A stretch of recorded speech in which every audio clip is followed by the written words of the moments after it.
شروع اللہ کے نام سے جو بڑا مہربان اور نہایت رحم کرنے والا ہے۔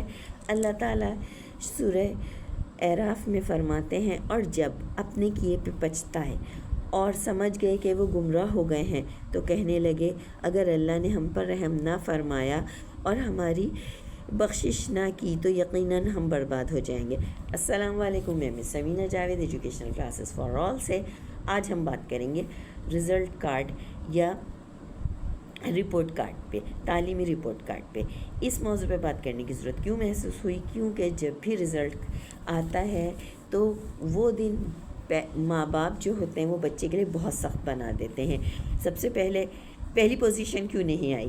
تمہارے نمبر چچا کے بچوں کے نمبر سے کیوں کم ہے؟ کیا اسی لیے اچھے اسکول میں پڑھا رہے ہیں؟ سارے پیسے اس لیے ٹیوشن اور اسکول کی فیس کی نظر ہو جاتے ہیں، پھر بھی کچھ حاصل نہیں۔ تمہارے پاس ان سوالوں کا کوئی جواب ہے؟ اور وہ معصوم سا بچہ مجرموں کی طرح کٹہرے میں کھڑا ہے، وہ کیا جواب دے گا بیچارہ؟ اب اس کے بعد اور کہیں تو اس سے بھی بڑھ جاتے ہیں، مار پٹائی بھی کرتے ہیں، جو کہ بالکل غلط رویہ ہے۔ اب ضروری ہے کہ آپ یہ سمجھیں کہ تعلیمی رپورٹ کا مقصد کیا ہے۔ تعلیمی رپورٹ کارڈ دراصل بچے کی دلچسپیوں، تعلیمی قابلیت اور اس کی سرگرمیوں کا مجموعہ ہے۔ یہ محض درجات یا نمبروں کی فہرست ہی نہیں بلکہ اس کے مستقبل کی نشاندہی ہے۔ والدین رزلٹ کارڈ دیکھ کر مندرجہ بالا رویہ اپنانے کے بجائے یہ دیکھیں کہ کچھ جگہ بچہ کمزور ہے تو کسی جگہ وہ بہترین بھی ہے، پہلے آپ بہترین کی تعریف کریں، پھر اس کو یہ سمجھائیں دیکھیں آپ یہ کر سکتے ہیں، تو جہاں کمی ہے وہاں بھی آپ کر سکتے ہیں، کیونکہ یو ہیو ٹو ڈو، آپ کسی سے کم نہیں ہیں۔ تو بچے کے اندر خود ہی ایک کرنے کا، محنت کرنے کا جذبہ ابھرے گا اور آپ حوصلہ بڑھائیں گے۔ دیکھیے دنیا میں اللہ کے بعد کسی بھی انسان کا جو سب سے زیادہ خیر خواہ ہوتا ہے نا، وہ اس کے ماں باپ ہوتے ہیں۔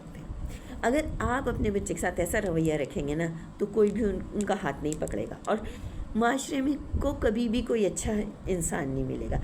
اگر ہو سکے تو آپ خود وقت دیں کہ اس سبجیکٹ میں کیا کمی ہے، کیوں کم ہو رہا ہے، اور اگر آپ کے پاس ٹائم نہیں ہے تو بہتر ٹیوٹر کا انتظام کریں۔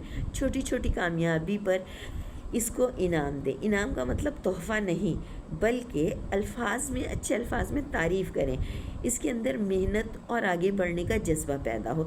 رزلٹ کارڈ دراصل والدین اور اساتذہ کی منصوبہ بندی کی طرف لانے کا ذریعہ ہے۔ یہ بچے کا تجزیہ پیش کرتا ہے کہ کس مضمون میں بچے کو کتنی محنت درکار ہے۔ سب سے بڑی غلطی دوسروں سے موازنہ کرنے کی، کیونکہ ہر بچہ دوسرے سے مختلف ہوتا ہے، حتیٰ کہ بہن بھائی بھی ذہنی جسمانی طور پر ایک دوسرے سے مختلف ہوتے ہیں، اور جب آپ کسی بچے سے اپنے بچے کا موازنہ کر رہے ہوتے ہیں نا تو اس سے آپ کے بچے کے اندر حسد اور نفرت کا جذبہ پیدا ہو رہا ہے، اور وہ اتنا سخت ہوتا ہے اور اتنا دیر پا ہوتا ہے کہ وہ آخری وقت تک اس کے اندر رہتا ہے۔ تو خدا را آپ لوگ اس چیز سے بچیں، اور ضروری ہے کہ آپ اپنا رویہ مثبت رکھیں تاکہ معاشرے کو ایک بہترین انسان ملے۔ اللہ تعالیٰ کی بہت بڑی نعمت ہے۔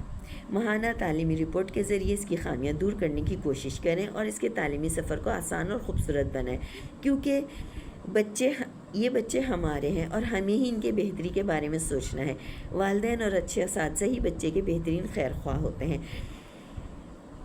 لہٰذا آپ کا فرض ہے کہ اپنے کردار کو مثبت بنا کر معاشرے کو سنواریں تاکہ یہ نونہالان وطن اپنا اور والدین و ملک کا نام روشن کریں۔ اللہ میرے کہنے اور آپ کے سننے کو قبول فرمائے۔ اے اللہ، کوئی چیز آسان نہیں بجز جس کو تو آسان کر دے، اور تو چاہے تو سنگلاخ زمینوں کو نرم و ہموار کر دے۔ السلام علیکم۔